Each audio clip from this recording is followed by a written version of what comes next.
Kun raadiyoo Finfinneeti.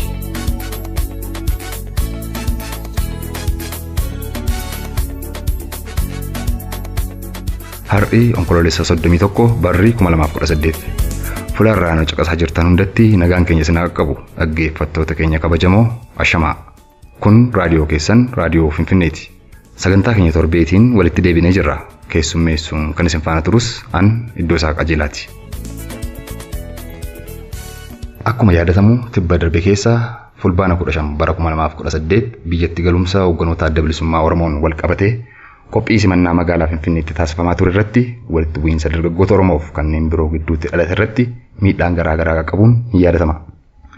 Qeerroowwan Oromoo magaalaa Finfinnee alaabaa adda bilisummaa Oromoon faayaa turan irratti darbannaan dhagaa fi tarkaanfilee biroon gurmuun eenyummaa isaanii hin beekamneen fudhatame gara walitti bu'iinsaatti jijjiiramuun wal qabatee namootni qaamaan miidhamaniif lubbuun illee darban kan ture akka ta'e ni yaadatama. Rakkoon sun guyyoota muraasa keessatti furamuu danda'us yeroo sanatti sababa wal fakkaataan magaalaa Finfinnee keessatti miidhaan qaamaa kan irra gahee fi ammas miidhaa qaamaa irra gaheen dhukkubsachaa kan jiru artiistii Oromoo Tafarii Taaddasaa tibba rabbi raadiyoon Finfinnee bakka inni jiru deemuun haala inni irra jiru gaafatee ture. Artiist Tafarii Taaddasaa waliin turtii daqiiqaa muraasaa kan taasise waahila keenya Daraaraa Daadhiiti. Dursa oduu torbanii isin dhageessisuun gara qophichaatti kan seennu ta'a. Turtii gaarii qophiilee keenya waliin.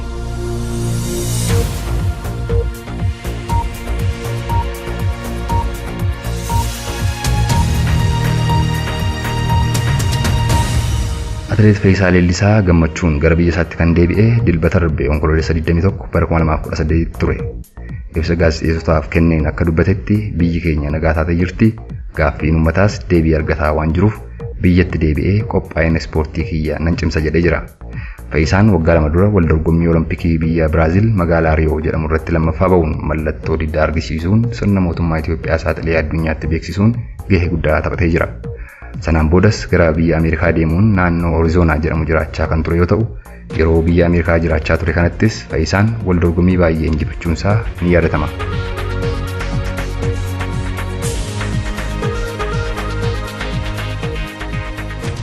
Dr. Abiy Ahmed waraanni hidhatee masaraa mootummaa dhufe jijjiirama dhufaa jiru gufachiisuufidha jedhan. Waraanni bal'aan gaaffii miindaatiif gara masaraa mootummaa adeemanis namoonni murtaa'ee shirxaxuun adeemsa jiru gufachiisuuf muummicha ministeeraa ajjeesuuf akka ture ibsameera. Uummatni akka tasgabbaa'uuf homtuu akka hin uumamnetti muummichi ministeeraa loltoota masaraa mootummaa seenan sana ispoortii hojjechiisuun kan geggeessan ta'uun ni yaadatama. Haaluma kanaan namoota rakkoo uumuuf yaalaa turan irratti qorannoon itti fufee kan jiru ta'uun beekame.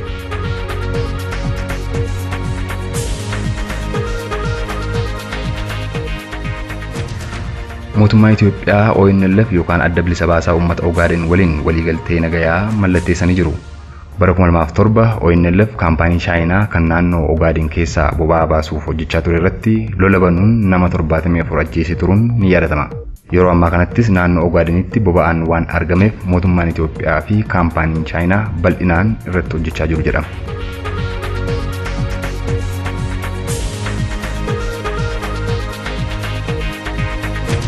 Mootummaan naannoo Tigraay dhiibbaaf cunqursaa nurraan gahaa jira. Seeraan ala nu hidha, ajjeesaa, mirgi keenya haa kabajamu jechuun uummatni raayyaa naannoo Tigraay keessa jiraatan mormii isaanii dhageessisaa jiru. Raayyaan hiddaan Oromoo yoo ta'an afaan Oromoo, Amaaraaf afaan Tigree dubbatu. Dargaggootni raayyaa gaaffii ofiin of bulchuu yoo kaasan qaama mootummaa naannoo Tigraayin namootni 10 ol ajjeefamuun ni yaadatama. Ammas hidhaan itti fufee kan jiru ta'uun odeeffannoon arganne ni mul'isa.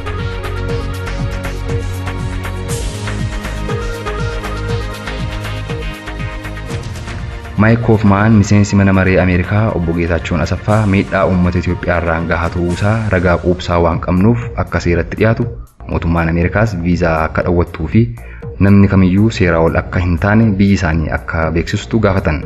Mike Hoffman Ameerikaan uummata Itoophiyaa bal'aa bira akka dhaabbattu argisiisuu qabdi jedhan. Obbo Geetaachoo Asaffaa kanaan dura itti gaafatamaa nageenyaaf tikaa Itoophiyaa kan turan yoo ta'u, yeroo ammaa kanattis naannoo Tigraayitti hojii wal fakkaataan yeroo darbe kan muudaman ta'uun ni yaadatama.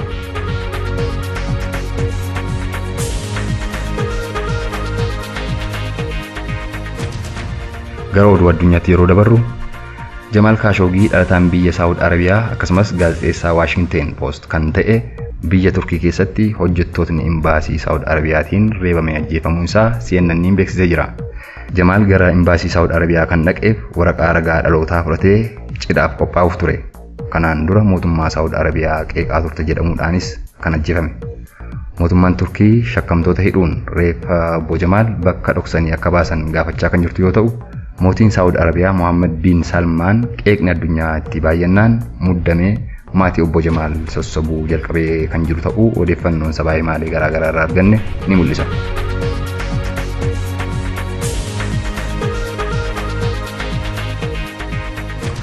Ameerikaan filannoo biyyoolessaa sadaasa bara 2018 kana keessa adeemsisti. Filannoo kana warri Raashaa akka hin miineef of eeggachuu qabnas jechaa jiru. Raashaan akka mootummaatti miidhaa filannoo Ameerikaa irratti geessisti jennee amannu baannus namoonni dhuunfaa filannoo waggaa arfan darbee gaggeeffame irratti miidhaa guddaa akka qaqqabsiisan shakkii guddaa qabna jedhu aangawootni Ameerikaa.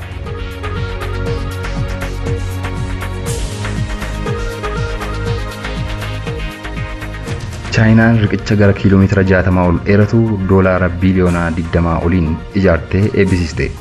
Riqichi kun Hong Kongii fi Chaayinaa kan walitti fidu yoo ta'u, riqichichis akka addunyaatti isa guddaadha jedhamee jira. Oduun har'aaf qindeeffannes kana fakkaata. Qophiilee keenyaaf waliin turtii gaarii.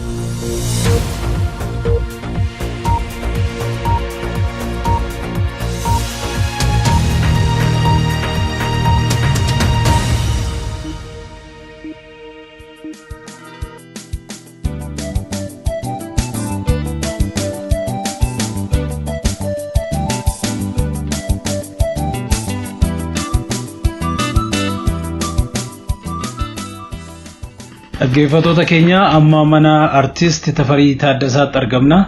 Artist Tafarii Taaddasaa yeroo kee fudhattee nu waliin haasa'uu fi nu eeyyamuu keetiif baay'ee galatoomi. Artist Tafarii amma si dhukkubaa jira. Waanuma xiqqoo si dubbisuu barbaade. Mee amma fayyaan kee maalirra akka jiru nuuf ibsi.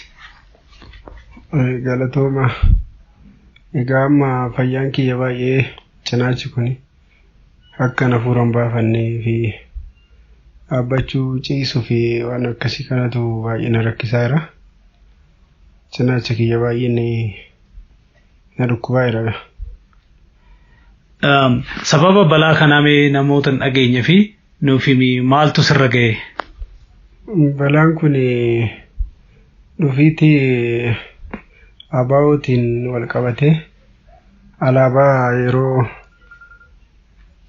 ittiin fannifamu irratti yeroo sana hirmaannaa godheeni isuma irratti shalabbeen isa kanaa miti isa kanatu kan jedhu irratti kan keenya alaaban sirrii kan keessan kun as keessatti ta'uun qabuudhaan ijoollees nu harkaan reebaa turani. Yeroo gara sanatti mirmachuuf achi deemnu karaa irratti nu hambisanii nu qaqqatanii kanatu ta'e.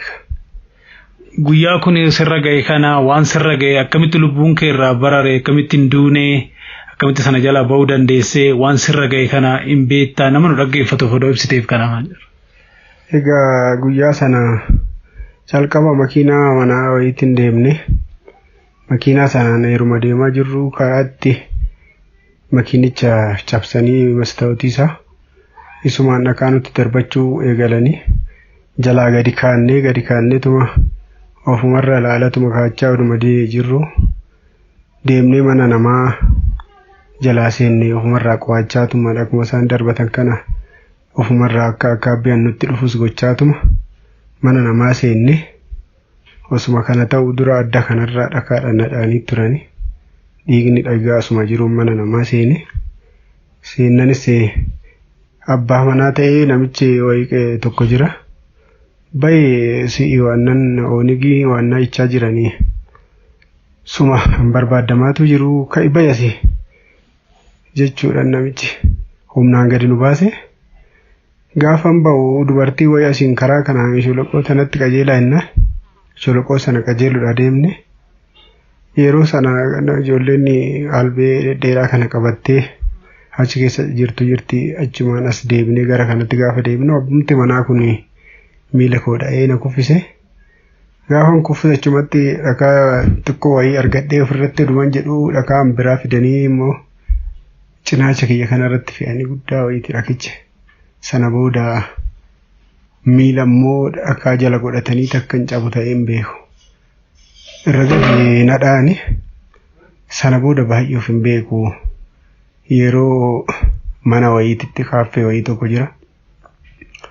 Erga sana du'uu dideedhanii waan ittiin albee na keessaa baasan gaafa fudhachuu deeman ijoolleen 2 dubartiidhaan isaantu fuudhee kushinaa namaa keessatti na galchee. Egaa sanumaan nan hin beeku yeroo kana hin beeku. Mana yaalatti na geessanii. Manni yaalaa kun egaa caba kiyya kanaan arganne kaasaanii amma warra mana yaala dhuunfaa kanatu argate Sageeridaadhama. Warricha achi deemee qaqqana dhukkuba kanaan na dhukkuba lakkii maaluun hangallee jennaan isaan suni cabaa kana arganii erga sanii waqqa namnillee amma ta'e tokko akkana dhukkuba kana bare malee manni yaalichaa baay'ee fayyaadhaatti deeme baay'ee naan jedhe namicha. Warri kun isa kan namicha isuma achi warra na jaallatu miti isuma dhiiguma kiyyaa fedhu namni suni. Anis numti akkana yaaluu fayyaa ta'e osoo beekee raadhee fayyaalchisu ture. Inni na daddarbeetuma na kuffiseetuma na kaase innurra. Mana yaalaa kamiin hedduman? Mana yaalaa Abeet jedhamu kana dhaqnee gaafa guyyaa 3ffaa moo akkasitti achi na baasanii na dhukkubeera dheetan itti gaafa deebi'u cinaacha kana naan argine fayyaadhaati baay'ee asirra maaltu si teechiseedhani.